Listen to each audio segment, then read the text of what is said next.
Ano yun? Nagpalit ulit ano?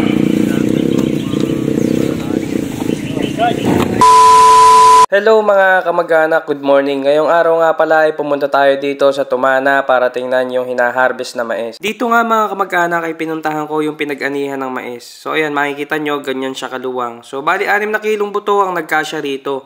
At ang variety ng mais na to ay Ramgo. Kung mapapansin nyo rin nga mga kamag-anak ay may makikita ko yung mga tao na may daladalang mais. So sila yung mga namumulot ng mga naiiwan sa puno, ng mga naiiwan ng mga naghihila ng mais niyang mga ngariton. So pag nakuha nila yon mga kamag-anak ko, automatic sa kanila na yon. Kung mapapansin nyo rin nga mga kamag-anak ay halos ubos na yung puno ng mais. Kinukuha kasi yan ng mga magbabagas. So pinapakain nila yan sa mga alaga nilang kalabaw, kambing, baka. So nakukuha nila yan ng libre. Wala yang bayad mga kamag-anak. Dito nga mga kamag-anak ay nakakita ko ng tumpok na bagaso na tinabunan yung bunton ng mais. So ayan, maling gawain yan mga kamag-anak. Wag natin gagayahin. Pakyawan nga pala mga kamag-anak yung nangyari dito sa bilihan ng mais na to. No? Pag sinabing pakyawan mga kamag-anak, tatansyahin ng buyer yung mais mo. Tapos pre-presyohan ka ng halaga. So pag nagkasundo kayo sa halagang ibinigay nung namamakyaw, so yun na yung magiging presyo ng mais mo. Kumita man siya o malugi, yun na yun. Marami man yan makuha o konti ang makuha, yun yung babayaran sa'yo. So halimbawa, bigyan ko lang kayo ng halimbawa. Halimbawa, pinakyaw to ng 120,000.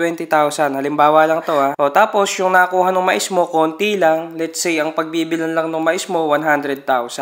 So yung buyer, lugi ng 20,000. So, kailangan niya pa rin bayaran ka ng 120,000. So, ganyan yung pakyawan. Kapag bilangan naman mga kamag-anak, so, lahat ng makukuhang malaking mais, bibilangin, yun yung babayaran sa'yo ng buyer. So, halimbawa uli. Halimbawa, yung mais mo nakakuha ng 10,000 piraso na malalaki. Tapos, 8 ang isa. So, ibig sabihin, babayaran nyo sa'yo ng 80,000 ng buyer. Halimbawa uli, yung segunda, nakakuha ng 4,000 segunda. Sa 5 piso yung presyo. O, de meron 20,000. So, ibig sabihin, 100,000 yung pagbibilan mo doon. So, pera yung mga buraot at yung talsik. So, ganun yun. It's either pakyawan or bilangan kapag kadilaw na mais. So, kapag kaputing mais naman, merong bilangan, may pakyawan, tsaka merong porsako. Kapag kapakyawan ng labanan mga kamag-anak, sa mga gastos sa pag-harvest ay sagot lahat yan ng buyer. Yung mga mamimitas, yung mga maghihila ng kariton, pakain, pamerienda, sagot yan nung namakyaw. So, kapag kabilangan naman mga kamag-anak, dati,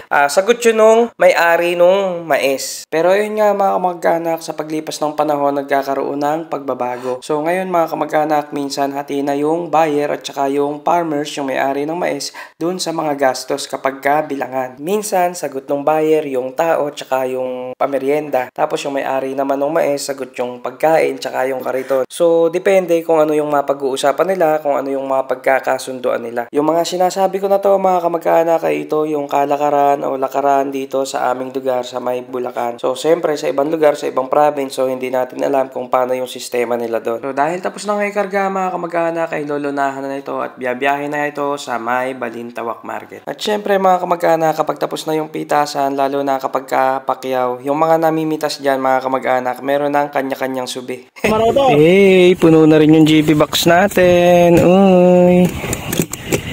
Yun. Puno ang GB box.